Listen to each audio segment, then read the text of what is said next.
కీర్తన 6-7 హల్లెలూయా. ఎవరినంట కనిపెట్టారు ఆయన? నమ్మకస్తుల వారిని దేశం మొత్తం తిరుగుతున్నంట యేసు ప్రభు.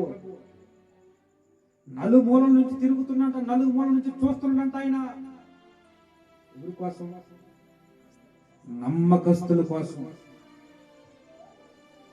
ఒక్కసారి మన మీద కుటుంబాలకి నమ్మకం పోతేనే మనకి నమ్మకం కలగడానికి ఎంతో టైం పట్టింది, గుర్తుపెట్టుకోండి. అవునా కదా? నా యొద్ద నివసించినట్లు చూసారా, యేసు ప్రభు దగ్గర నివసించినట్లు ఆయన ఎవరి కొరకు చూస్తున్నట్ట? దేశములో నమ్మకస్తులైన వారిని నేను కనిపెట్టుచున్నాను. నిర్దోష మార్గమును నడుచువారు నాకు పరిచారకులగుదురు. హల్లెలూయా. యేసు ప్రభుకి కావలసిన పని వారు ఎవరంటే, ఆయన పని చేయగలిగిన వారు ఎవరయ్యారంటే నిర్దోషమైన వారు, ఏ కపటం లేని వారు, ఏ పాపం లేని వారు, ఏ దుర్మార్గం లేని వారు ఆయన పనికి అవసరం. ఆ పని కొరకంట యేసు ప్రభు ఈ భూమి మొత్తము కనిపెడతామనంట. ఎంతవరకు?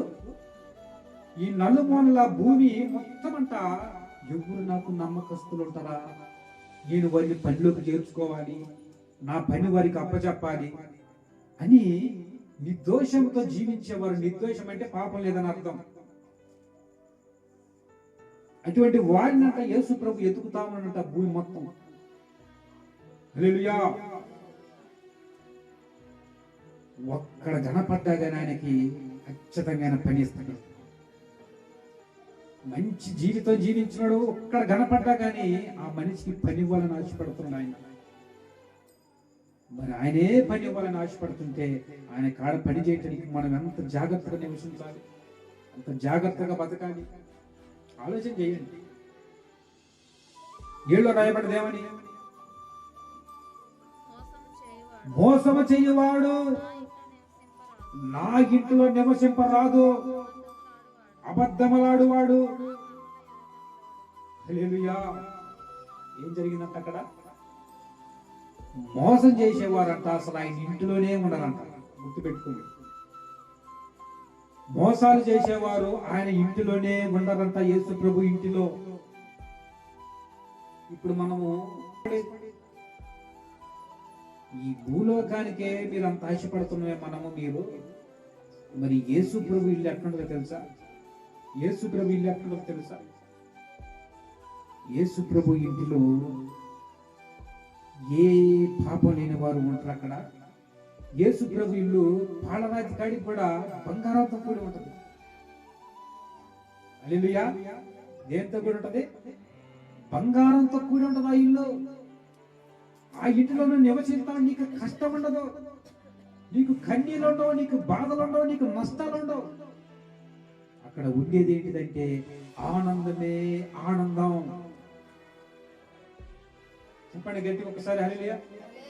ఏముంటదంట అక్కడ? ఆనందమే ఆనందం, జీవితం ఉంటుంది అక్కడ.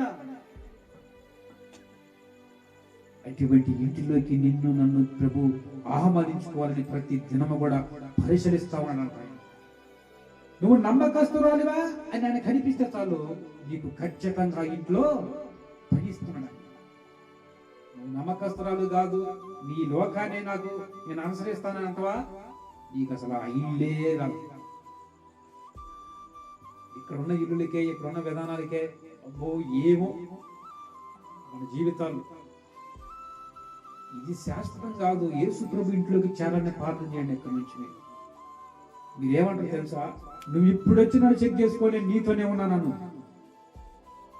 నువ్వు ఇప్పుడు వచ్చి నన్ను చూసినా నేను నీ పని చేస్తున్నానని చెప్పాలి. నువ్వు అటువంటి దమ్ముతో, అటువంటి ధైర్యంతో దేవుడు పని చేసిన ఎడలా నీకు ఖచ్చితంగా యేసు ప్రభు ఇంట్లో నీకు పని ఉంటదే.